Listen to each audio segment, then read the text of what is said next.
Visi mano, kad Amerikos karinė galia kyla iš lėktuvnešių, naikintuvų ir užsienio bazių.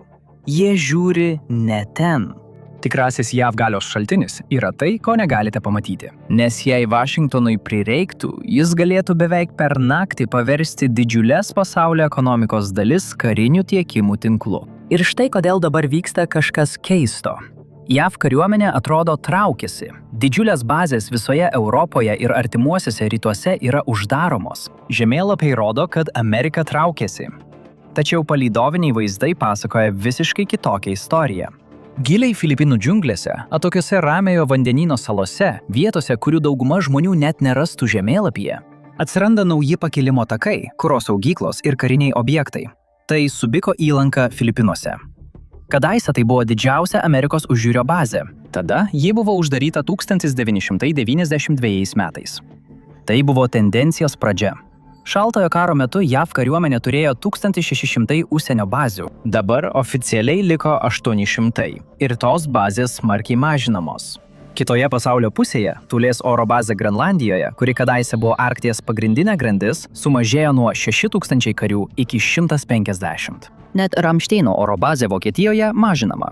Iki 2026 metų gegužės ten buvo likę tik 5000 karių daugiau. O štai Peleliu, nedidelė sala Palau.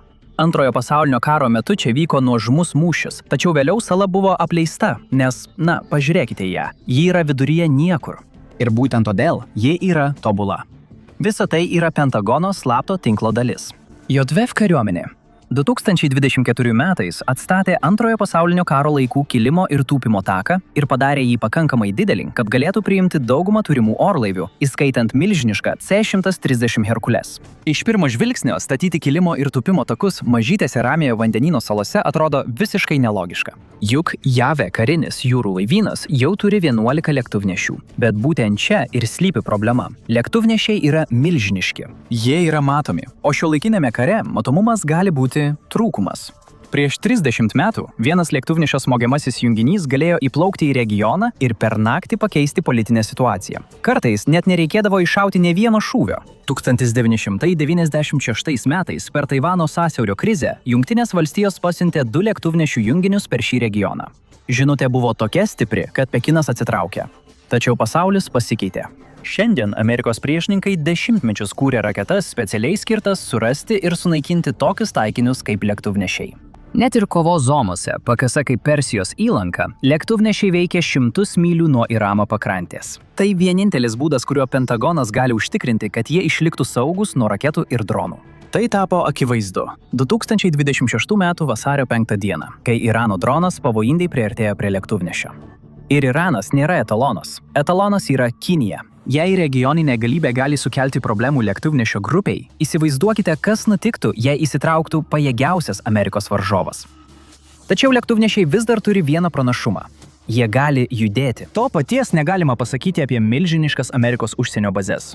Jų koordinatės yra viešos. Jų pakilimo takus galima rasti Google Maps. Konflikto atveju jos yra tarp pirmųjų taikinių sąraše. Taigi, jei lėktuvnešiai tampa pažeidžiamesni, o tradicinės bazės tampa vis labiau pažeidžiamos, kur Pentagonas kryps toliau? Kažkur, kur sunku rasti. Kažkur, kur dar sunkiau pataikyti. Pinigai pasakoja viską. Milijardai dolerių plūsta į išsibarsčiusių, nutolusių kilimo ir tūpimo takų, logistikos centrų ir salų forpostų tinklą visame Ramiajame vandenyne. Nuo 2000 iki 2021 metų JAV kariuomenė išleido nuo 70 iki 120 milijardų dolerių statydama arba plėsdama užsienio bazes. Net ir tada, kai senosios bazės buvo uždaromos arba mažinamos. Per tuos metus Kongresas skyrė dar milijardus dolerių statybos projektams nenurodytose pasaulio vietose. Keisčiausia tai, kad niekas iš tikrųjų nežino, kokio dydžio tapo šis tinklas. Daugelis šių objektų finansuojami pagal neaiškias kategorijas, tokias kaip nenurodytos vietos. Visuomenė nežino, kiek jų yra. Dažnai to nežino ir Kongresas. 2017 metais 4 amerikiečių kariai žuvo per pasalą Nigeriją. Ši ataka sukėlė ne tik liūdesį, bet ir dar nemalonesnių klausimų. Per vėliau vykusius Senato posėdžius keli kongreso nariai prisipažino neturėję jokio supratimo, kad JAV kariuomenė tokiu mastu veikia Nigeriją. Jie nežinojo, kad šalyje buvo dislokuota maždaug 1000 amerikiečių karių. Niekas jiems apie tai nepranešė, niekam ir nereikėjo. Kariai buvo atvykę, aprūpinti ir veikė mėnesius per logistikos tinklą, kuriam nereikėjo Kongreso leidimo steigti bazes. Pasala tik iškėlė tai į viešumą. Šis klausimas buvo būtent tas, į kurį Vašingtonas mažiausiai norėjo atsakyti. Kaip 1000 karių armija gali atsirasti šalyje, kad niekas to nepastebėtų? Taigi, JADVTF kariuomenės gebėjimas pasiekti šias nenurodytas vietas prasideda nuo laivyno. JAV karinis jūrų laivynas šiandien turi mažiau nei 300 kovinių laivų. Tai skamba kaip problema. Ypač kai supranti, kad šaltojo karo pabaigoje laivynas buvo beveik dvigubai didesnis. Dešimtmečius admirolai ir politikai perspėjo, kad karinis jūrų laivynas tampa per mažas. Jie nuolat reikalauja daugiau laivų, bet laivynas vis mažėja, nes šiuo metu tiesiog nėra laivų statybos pajėgumų. Tai nebūtinai atsitiktinumas. Iš dalies taip yra, todėl kad JAV karinis jūrų laivynas turi vadinamąjį vaiduoklių laivyną, į kurį sunkiau nusitaikyti. Ar girdėjote apie kovinės logistikos pajėgas? Daugelis žmonių nėra girdėję. Ir jei pamatytumėte vieną iš šių laivų jūroje, tikriausiai palaikytumėte jį paprastu tanklaiviu. Toks ir yra tikslas. Jie neturi jokių ginklų, bent jau tokių, kuriais galėtų šaudyti. Juose esantys žmonės yra civiliai prekybos laivyno jūrininkai. Tai tik vienas iš daugelio Pentagono gudrių maskuočių. Šie prekybiniai laivai iš tikrųjų nėra prekybiniai laivai. Išduoda pats pavadinimas – USNS – Jungtinių valstijų karinio jūrų laivyno laivas. Jie gali atrodyti kaip komerciniai laivai, bet jie pavaldus karinio jūrų transporto vadavietei, o ne kokiai nors laivybos kompanijai. Krovinys – tai ne tai, ką galima nusipirkti Amazon. Tai viskas, ko JAV kariniam laivynui reikia kovai. Laivai, kurie gabena maistą, amuniciją, atsarginės dalis ir tanklaiviai, kurie tiekia kurą. Šie laivai yra iš anksto išdėstyti visame pasaulyje, gabenantis tai, ko JAV reikia operacijai surengti. Kiekvienas iš šių vienetų gali aprūpinti iki 17 000 jūrų pėstininkų ir jūreivių su visa jų sausumos, jūros ir oro technika. Ir niekas apie juos daug nežino. Tačiau priklausomybė yra dar gilesnė ofni logistika. Kur kas gilesnė. JAV kariuomenė net negali tinkamai vykdyti žvalgybos be kovinės logistikos pajėgų. Viena iš šių laivų užduočių yra remti mokslinės ir techninės misijas bei rinkti duomenis apie priešo raketas ir povandeninius laivus. Nuo 2026 metų sausio pabaigos JAV kariuomenė dislokavo pajėgas rytinėje Viduržemio jūros dalyje ir aplink Arabijos pusiasalį. USS Abrahamas Lincolnas ir USS Geraldas R. Fordas taip pat dalyvavo šiame veiksme, kartu su mažiausiai 11 Arleigh Burke klasės naikintuvų, taip pat apsaugos naikintuvais, smogiamaisiais povandeniniais laivais ir kitais karo laivais išsidėsčiusiais visame regione. Į regioną buvo atgabenta 1000 papildomų karių, daugiau nei 250 karinių oro transporto skrydžių, Iranas buvo apsuptas. Tai buvo didžiausias karinis pajėgų sutelkimas artimuosiuose rytuose nuo 2003 metų. Ir visa tai būtų buvę beprasmiška be dviejų biurų, apie kuriuos jūs niekada negirdėjote. Karinio jūrų transporto vadavietė turi biurą Manamoje, Bahreine ir savo Europos biurą Neapolyje, Italijoje. Taigi, kovinės logistikos laivai, tokie kaip USNS Henris J. Kaiseris ir USNS Karlas Brešyras, buvo ten, kad pristatytų sausą krovinį, pavyzdžiui, maistą, amuniciją ir kurą. Dešimtmečius artimieji rytai buvo lengviausia vieta žemėje JAV kariuomeniai gauti kuro. Tai buvo vienas iš šio regiono pranašumų. Tinklas veikia todėl, kad viskas buvo sujungta. Milžiniška tiekimo grandinė, galinti beveik neribotai užtikrinti Amerikos pajėgų veiklą. Tačiau, kai šis tinklas patiria spaudimą, pasekmės greitai išplinta. Staiga kuras atsidūrė ne ten, kur turėjo būti. Laivai, kurie paprastai juda, negali veikti laisvai. Laivai specialiai pritaikyti kuro perkrovimui į JAV karinio jūrų laivyno tanklaivius jūroje buvo įstrigę. Hormuzo sąsiauris tapo brangiausiu pasaulio strateginiu butelio kakliuku. Todėl karinis jūrų laivynas turėjo prisitaikyti. Užuot pasikliovęs nuolatiniais uostais, dabar jis stipriai priklauso nuo civilių naftos tanklaivių, tokių kaip Henris J. Kaiseris klasės laivai, kurie veikia toli nuo kranto ir papildo nuolat judančius karo laivus kuru. Vienas laivas atplaukė perduoti kuro. Kitas atsitraukė papildęs bakus ir ciklas kartojasi, kol kuro šaltinis mažėja. Tai svarbi pamoka JAV kariuomeniai. Bet koks konfliktas su Kinija dėl Taivano tik dar labiau išryškintų šią problemą. Gera žinia JAV kariniam jūrų laivynai yra ta, kad ši sistema buvo išbandyta šiuolaikinėse operacijose ir įrodyta, jog ji vis dar veikia. Kiekvienas tanklaivis gali gabenti maždaug 25,7 milijono litrų kuro. Tiek pakaktų Boeing 747 lėktuvui skristi daugiau nei 5000 valandų be sustojimo. Bloga žinia – mastas. Iš viso yra tik 32 laivai, o tik 15 iš jų yra tanklaiviai. Taigi, teoriškai skaičiavimai teisingi, bet tik tuo atveju, jei viskas klostosi gerai. O susidūrimas su Iranu rodo, kad daug nereikia, jog kas nors pakryptų blogą linkme. Metų metus saugumo ekspertai Vašingtone perspėjo apie JAV kariuomenės pažeidžiamumą jūrų transporto pajėgumuose. Pasikliauti keliomis neginkluotomis civilinėmis laivais, kurie turi gabenti milžinišką kuro kiekį, nėra tinkama strategija pasaulyje, kuriame priešas yra konkuruojanti valstybė su paruoštais dronais ir raketomis. Tai jau nebe karas su terorizmu. Tarkime, Ramiajame vandenyne dėl Taivano kyla ekstremali situacija. Nes kaip jau matėme, tas jūrų transporto pajėgumas yra menkas. Konflikte vykstančiame per 1000 mylių atviro vandenyno, menkas pajėgumas greitai tampa trapus. Turint tik 32 laivus karinė jūrų laivyno kovinės logistikos pajėgose, reikia pastiprinimo. Griežtai kalbant, dar yra 40 kitų laivų stovinčių atsargoje Amerikos uostuose, jei viskas pakryptų bloga linkme. Tačiau daugelis jų yra pasenę, taigi to nepakanka. Todėl Pentagonas remiasi kažkuo, kas vadinama viza. Tai yra savanoriškas intermodalinio jūrų pervežimo susitarimas. Šiuolaikinė šio susitarimo forma buvo sukurta 1997 metais ir tai yra viena mažiausiai suprantamų Amerikos karinės logistikos sistemos dalių. Kai ištinka krizė, JAV vyriausybė gali pasinaudoti privačiai priklausančiais JAV vėliava plaukiojančiais prekybiniais laivais ir komerciniu laivybos pajėgumu. Šie laivai yra skirti JAV kariuomeniai naudoti ekstremalių situacijų metu, o karo metu jie pradeda veikti. Jie privalo tai padaryti. Jei laivybos bendrovė įtraukia laivą į vizą programą, jie įsipareigoja, kad tas laivas bus prieinamas JAV vyriausybei, kai jis bus aktyvuotas per nacionalinę ekstremalią situaciją. Tuo metu kariniai transportavimo poreikiai tampa svarbesni už įprastą komercinį tvarkaraštį. Pentagonas už šiuos laivus tiesiogiai nemoka, tačiau atlygis vis tiek yra nemažas. Jų savininkai taikos metu gauna pirmenybę būsimuose krovinių kontraktuose su gynybos departamentu. Štai kodėl 90% karinių požiūrių naudingų JAV vėliava plaukiojančių laivų yra prisijungę prie Sea-Lift programos. Dabar laivyne yra 60 laivų ir jie ten liks bent iki 2035 metų. Išplėsdamas savo įtaką į JAV prekybinį laivyną, Pentagonas įgyja prieigą prie didžiulių komercinio krovinių gabenimo pajėgumų. 100 000 20 pėdų konteinerių, milijonų kvadratinių pėdų sunkiųjų krovinių erdvės ir milijonų tonų pasaulinio krovinių gabenimo. Krovumo pajėgumas, kuris jau kasdien naudojamas tarptautinėje prekyboje. Dauguma didžiausių pasaulio komercinių laivų plaukioja su užsienio vėliavomis, todėl nepatenka į tokias programas kaip visa. Jų paprastai negalima tiesiog perimti. Vietoj to įtaka pasireiškia kur kas subtilesniu būdu – per sutartis. Krizės atveju JAV gali pasiūlyti didesnę kainą nei beveik bet kas kitas už laivybos pajėgumus. Ne užgrobant laivus, o sumokant už prioritetinę prieigą prie jų.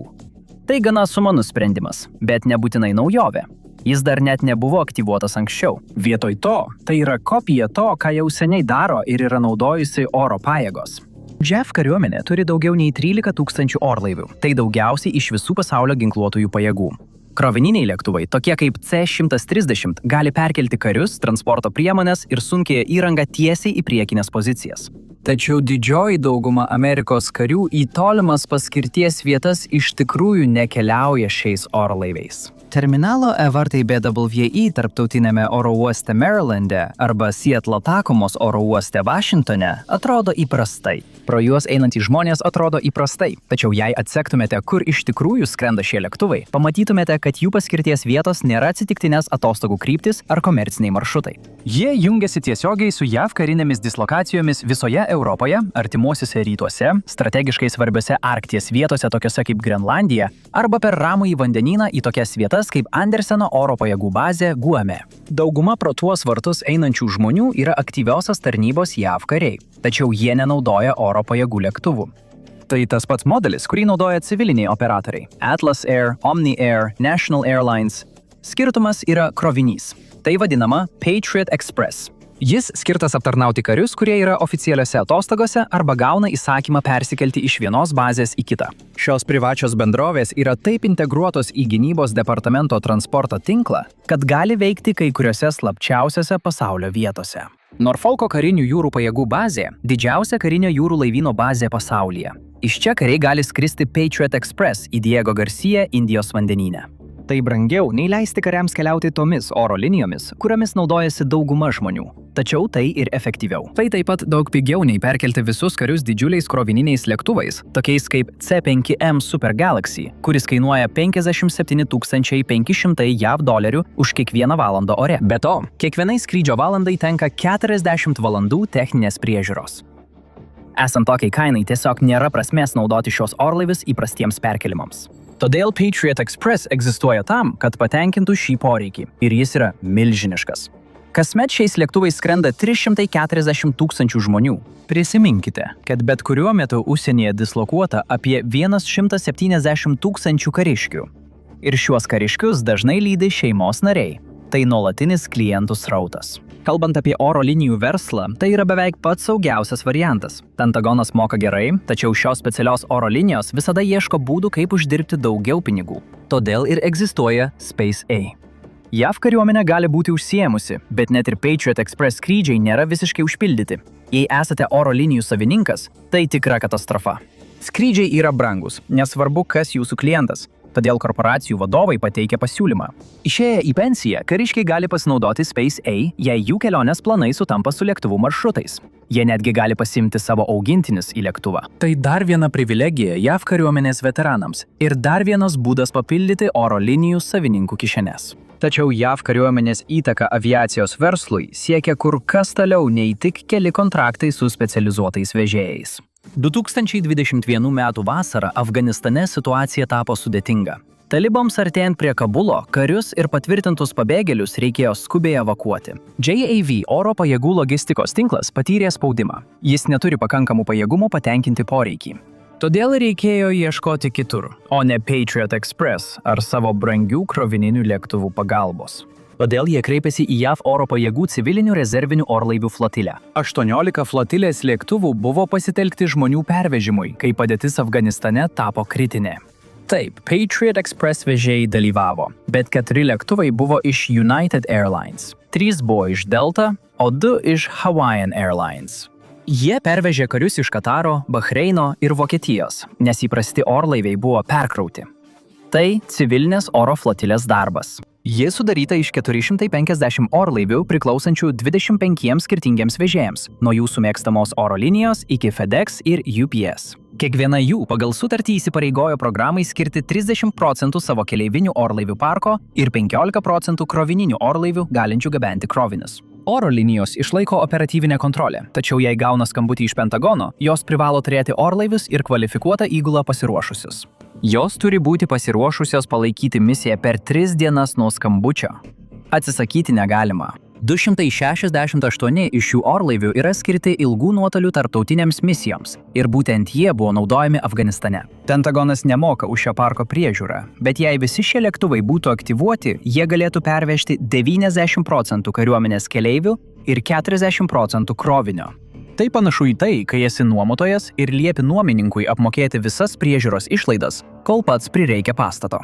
Sutartis gali siekti daugiau nei $1 milijardą per metus, kai buvo matyti ruošiantis operacijai Irako laisvė 2003 metais. Tačiau visas tas krovinys laivuose ir lėktuvuose turi būti kažkur sandėliuojamas. Kito pasirinkimo nėra. Šiandien didžioji jo dalis laikoma vietose, kurių dauguma žmonių net nepastebi. Sandėliai už uosto teritorijų, laikinos kaupimo aikštelės prie oro uostų, komerciniai logistikos centrai pagal karines sutartis. Ta pati schema, tik skirtingi adresai. Ji vadinama gynybos logistikos agentūra. Galite ją tiesiog vadinti didžiausiu pasaulyje sandėliu, nes skaičiai yra stulbinantys. Organizacija paprastai per metus valdo ir paskirsto 5 milijonus prekių pozicijų. Vidutinės metinės pajamos – tarp 45 ir 47 milijardų dolerių. Palyginimui, Amazon bendra atsargų vertė 2025 metais buvo 38,3 milijardo dolerių. Pagrindinė būstinė yra Fort Belvoir, Virdžinijoje. Tačiau ši veikla apima visas valstijas ir 122 tarptautinės vietovės.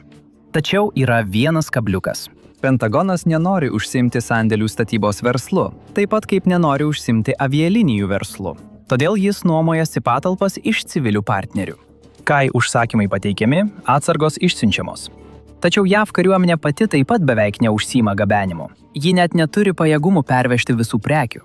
Taigi, kaip ir su savanoriškais jūrų transporto laivais bei FedEx civilinėje oro flotilėje, ji remiasi didelė trečiųjų šalių logistikos įmonių grupe, kurios atlieka sunkų darbą už ją. Tiesioginė prasme, šios privačios įmonės perveža 98% tekstilės gaminių, kurių reikia JAV kariuomeniai.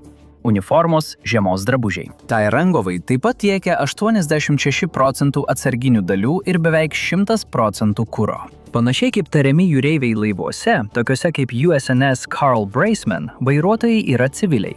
Ir jie neveža šių prekių į senoviškas bazes. Jie vyksta į civilinius uostus visame pasaulyje, kurie perveža 90% JAV kariuomenės jūrinių pervežimų ir 40% jos krovinių oro transportų. Beveik visi kroviniai gabenami jūra, trumpi kroviniai gabenami oru atkeliavo iš šių uostų, o ne iš karinių bazių, tokių kaip Pearl Harbor. Visa tai priklauso tik nuo civilinės infrastruktūros ir civilių uostų darbuotojų. Tačiau čia yra kažkas keisto. Kai vis mažiau užsienio bazių, į kurias galima vykti. Kur šie lėktuvai iš tikrųjų nusileidžia užsienio konflikto metu? Į kokius uostus įplaukia karinė jūrų laivyno laivai? Kaip jie gali veikti užsienio suvereniame teritorijoje?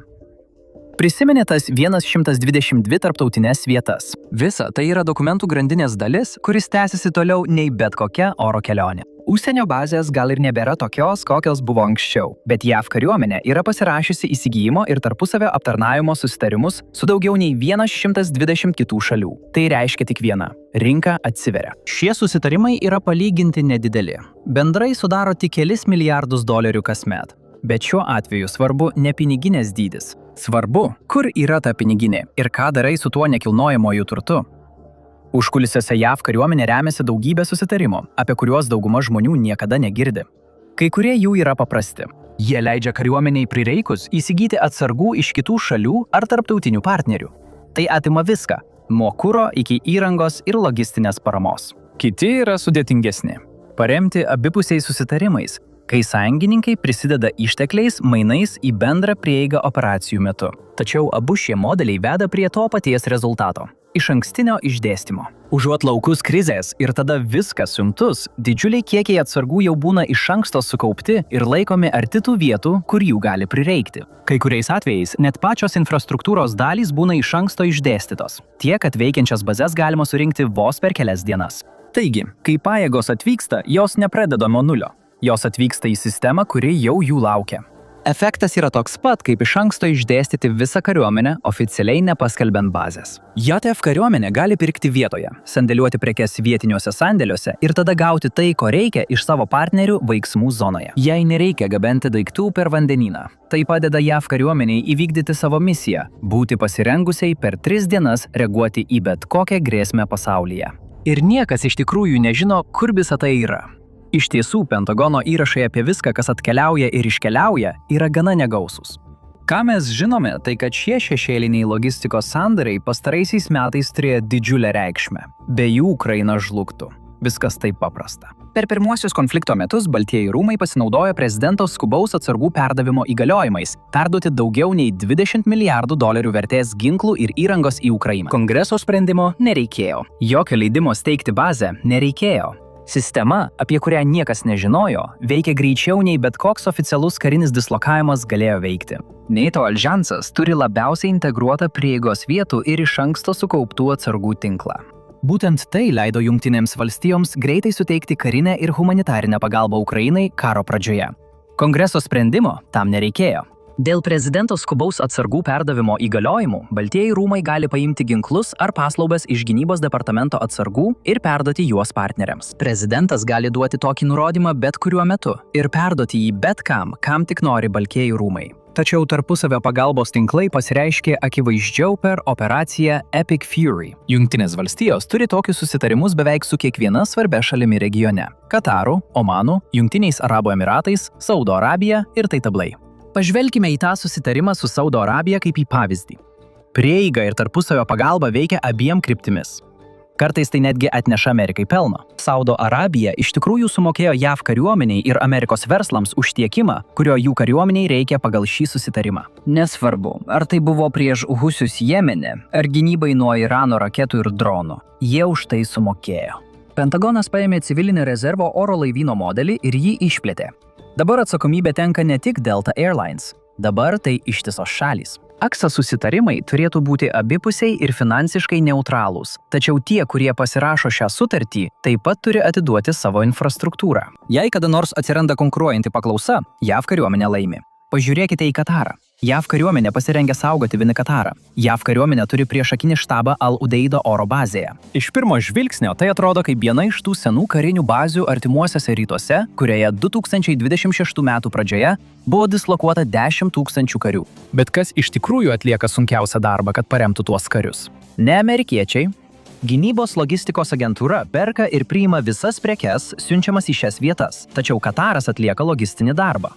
Jis užtikrina, kad uostai veiktų sklandžiai laivų atvykimui ir prižiūri vietinę infrastruktūrą atsargoms gabenti. Kai JAV kariuomenė pradėjo operaciją Epic Fury, ji gavo pirmumo teisę naudotis tais uostais, keliais ir sandėliais ne tik bazėje, bet ir išsibarsčiusiais aplinkui. Visa rizika taip pat buvo perduota išoriniams tiekėjams pačiu tinkamiausiu metu. Tačiau šiame tinkle yra pažeidžiamumas, apie kurį Vašingtone niekas nenori viešai kalbėti. COSCO, Kinijos vandenynų laivybos kompanija, yra didžiausias pasaulyje laivybos konglomeratas. Ji priklauso valstybei, o jos laivai kiekvieną savaitę įplaukia į Amerikos uostus. Keliuose pagrindiniuose JAV uostų terminaluose yra Kinijos investicijų arba Kinijos dalyvavimo jų veikloje. Įskaitant Long Beach'o uostą, kuris yra vienas iš 2 judriausių krovinių vartų visoje vakarų pakrantėje. Tai ta pati vakarų pakrantės uostų infrastruktūra, nuo kurios kariuomenė priklauso gabendama įrangą ir atsargas į Ramųjį vandenyną.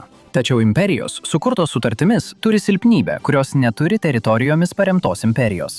Taivano konflikto atveju JAV aktyvuotų savo civilinį logistikos tinklą būtent tuo metu, kai Kinija galėtų nukreipti savo valstybinius laivybos pajėgumus panaudoti priešingam tikslui. Atšaukti sutartis, atitraukti laivus, teikti pirmenybę kitiems klientams, sukelti vėlavimus terminaluose, kuriuose Kinijos kapitalas turi įtakos. Pentagonas negali konfiskuoti tų laivų. Jis negali priversti užsienio vėliavą plaukiojančių laivų. Jis gali permušti konkurentų pasiūlymus dėl pajėgumų, bet tik tuo atveju, jei tie pajėgumai yra prieinami ir jei dėl jų apskritai galima varžytis. Tinklas, kuris taikos metu daro Amerikos galios projekciją nematoma, tampa matomas ir trapus būtent tada, kai jo labiausiai reikia. Galingiausias ginklas yra sutartis, o sutartis gali būti pažeistos. Tokios bazės kaip Al-Udeidas klestėjo 10-ojo dešimtmečio pabaigoje, tačiau šiandien, kai raketas papildo pigus dronai, jos tampa lengvu taikiniu. Iranas pateikė pavyzdį per pastaruosius kelis mėnesius. Pirmojo karo mėnesio pabaigoje 13 JAV karinių bazių artimuosiuose rytuose buvo smarkiai apdidintos Irano raketomis ir dronais. JAV centrinė vadavietė turėjo išsklaidyti karius po regioną, kad jie būtų mažiau pažeidžiami. Ir jei Iranas gali tai padaryti, visi Vašingtone baiminasi, ką Kinija gali padaryti bazėms Indijos ir Ramiojo vandenynų regione. Turi būti kitas būdas. Ir jis yra. Iš tikrųjų, tie privatūs oro linijų bendrovės ne tik gabena karius ir kitą gynybos departamento personalą į bazes, kurias taikosi Irano ir Kinijos raketos. JAV kariuomenė yra tokia didžiulė, kad ji netgi įsitraukia į viešbučių verslą. Didžiausias yra Air Force Inns tinklas su 89 vietomis. Tačiau ir kitos kariuomenės šakos turi specialius apgyvendinimo namus. Visame pasaulyje yra apie 82 000 kambarių skirtų kariams atliekantiems laikinąją tarnybą, nuolatiniam perkelimui, mokymų rotacijoms ir civiliams rangovams. Šie viešbučiai nėra apšiurę kareivinės. Pavyzdžiui, pažvelkime į tą, kuris yra šalia Indžirliko oro bazės Turkijoje. Šioje vietoje yra nuosavas golfo aikštynas ir baseinas, be to čia galima apsistoti su augintiniais. Šie viešbučiai anksčiau buvo tarsi bendras projektas. Kariuomenė juos valdė ir aprūpino personalu, padedama civilių rangovų, kuriuos samdė bazė. Tačiau 2025 metais oro pajėgos bent jau paskelbė, kad ketina atlikti tam tikrą pertvarką. Jei tai skamba kaip korporatyvinis žargonas, taip ir yra. Dabar ieškoma privačios įmonės, kuri visiškai perimtų valdymą ir tikimasi turėti partnerį iki 2027 metų. Indžirliko bazėje gali būti apie 20 branduolinių ginklų. Tačiau Pentagonui viešbučių tinklo įsileidimas yra viso plano dalis. Daugiau rangovų turės gauti prieigą prie dar daugiau atokių vietų, kad JAV kariuomenės perėjimas nuo milžiniškų bazių būtų sėkmingas ilgalaikėje perspektyvoje, nes jos atsiranda visur. Peleliu buvo tik viena iš jų – palidovinės nuotraukos. 2019 metais užfiksavo kažką keisto Balibak saloje Filipinuose. Iki 2024 metų ji buvo paversta visiškai nauja baze su 2 mylių ilgio pakilimo taku. Oficialiai ji turėtų būti naudojama humanitariniai ir nelaimių pagalbai, bet pažvelkite į geografiją ir pamatysite, ką iš tikrųjų galvojo statytojai. Balibagas yra vakariausia Filipinų sala. Kitaip tariant, tai ideali vieta JAV kariuomeniai stebėti ir jei prireiktų įsikišti prieš Kinijos įtvirtintas salas Spratliuose. Tačiau svarbiausia, kad šios lelijos lapelio bazės veikia gynybos požiūriu. Tiesiog pažiūrėkite į Balibago vietą. Ji yra toliau nuo Kinijos žemyno, o tai reiškia, kad ją daug lengviau apsaugoti nuo raketų ir dronų nei tokias bazės kaip Kadena oro pajėgų bazė Okinavoje, kurioje tarnauja 20 000 karių. Taip pat tai daug mažiau kainuoja, jei raketos ar dronai pataiko į taikinį. Iš esmės tai yra pakilimo takas, keli sandėliai ir nedidelis skaičius karių, kurie atvyksta ir išvyksta rotacijos būdu. Jei Kadena būtų apgadinta, tai būtų katastrofa. Jei viena iš šių mikrobazių būtų sunaikinta, yra kitų, kurios galėtų ją pakeisti. Balibagas yra tik viena iš tokių lelijų lapelių. JADF kariuomenė 2014 metais pasirašė išplėstinio gynybos bendradarbiavimo susitarimą EDCA su Filipinais.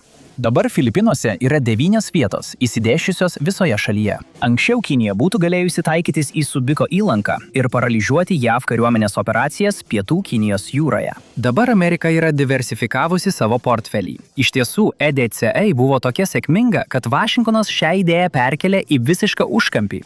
Štai kodėl Peleliu buvo atstatyta. Tikriausiai ji nebūtų JAV ir Kinijos laivynų mūšio vieta, kai buvo per Antrąjį pasaulinį karą. Ji yra per toli nuo Kinijos, kad būtų prasminga kaip mūšio laukas. Tačiau aerodromo buvimas leidžia JAV kariuomeniai greitai pristatyti atsargas ir pasitraukti saugesniu atstumu.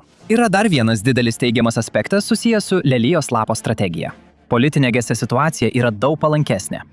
Šaltojo karo laikų bazės, tokios kaip Kadena ar Ramšteinas, jau daugelį metų kelia daug ginčų. Jos yra vietos, kuriuose vietiniai gyventojai dažnai vykdo pilietinį nepaklusnumą. Kiekvienais metais Okinavos gyventojai protestuoja prieš JAV bazes. 2018 metais 70 000 žmonių išėjo į gatves, net ir tuo metu, kai Japonijos įtampa su Kinija sparčiai augo. Bet kasgi protestuos prieš kilimo tūpimo taką ir keletą sandėlių viduryje niekur? Natūralu, kad Vašingtonui šios naujos vandens lelijų lapai labai patinka. Taigi, Peleliu nėra vienintelis būdas Antrojo pasaulinio karo mūšio laukas, kuris atgaivinamas. JAV kariuomenė taip pat atgaivina Northfield Tiniano saloje šiaurinėse Marijanų salose. Šiai lelijų lapų strategijai trūksta tik vieno dalyko. Iš pirmo žvilgsnio tai gali atrodyti kaip fragmentiškas, beveik pasidaryk pats požiūris į pasaulinę karinę laikyseną. Bet būtent tai ir yra esmė, nes Pentagonas vis labiau nebebando visko daryti savarankiškai. Tai yra Japo sala Mikronezijos federacinėse valstijose. Ji yra tarp Amerikos bazių Guame ir Palau, ir JAV oro pajėgos yra tiek susidomėjusios šią salą, kad paprašė $400 milijonų, kuriuos ketina išleisti šiai mažai salai. Koks planas? Pratęsti salos tarptautinio oro uosto kilimo ir tūpimo taką, kad jis galėtų priimti JAV karinius orlaivius. Pati strategija nesikeičia. Vis dar siekiama išplėsti pasiekiamumą giliau į Ramųjį vandenyną, toliau nuo Kinijos, ir didinti atsparumą tuo atveju, jei pagrindiniai mazgai, tokios kaip Guamas, atsidurtų pavojuje. Kas keičiasi, tai metodas. Vietoj to, kad būtų pasikliaujama tik tradicinėmis karinėmis bazėmis, sistema vis dažniau įtraukia civilinę infrastruktūrą, ypač komercinius oro uostus ir logistikos centrus atakose regionuose. Mes žinome, kaip juda pajėgos ir atsargos, kas jas gabena ir kokias teisinės strategijas jie naudoja, kad apeitų apribojimus. Dabar žinome ir tai, kur jie vis dažniau keliauja. Sudėjus visą tai, atsiskleidžia strategija, slypinti už Pentagono slaptųjų tinklų. JAV kariuomenė gali kariauti karus priešingose pasaulio pusėse, jei to prireiktų. Ne todėl, kad turi daugiausia orlaivių, laivų ar ginkluotų tvirtovių, bet todėl, kad gali panaudoti pasaulio ekonomiką savo tikslams. Jei krizės metu viskas sustotų, Amerikos pajėgoms Ramiajame vandenyne nepritrūktų ginklų. Jos per kelias dienas liktų be kuro, detalių ir lovų. Tinklas yra tikras, prieiga taip pat tikra ir pažeidžiamumas taip pat tikras. Štai kodėl pagrindinis JAV kariuomenės ginklas yra sutartis, o ne lėktuvnešis. JAV nesukūrė pasaulinės teritorijų imperijos. Jis sukūrė pasaulinę prieigos imperiją. Prieigą, kurios niekas kitas neturi. Ir jūs skrendate ją. Ačiū, kad šiandien buvote su manimi. Tikiuosi, kad jums patiko šis vaizdo įrašas. Jei norite pamatyti daugiau tokių vaizdo įrašų, prašau prenumeruokite ir įjunkite pranešimus. Tai tikrai turi reikšmės. Dar kartą ačiū ir pasimatysime kitą kartą laidoje MapHack.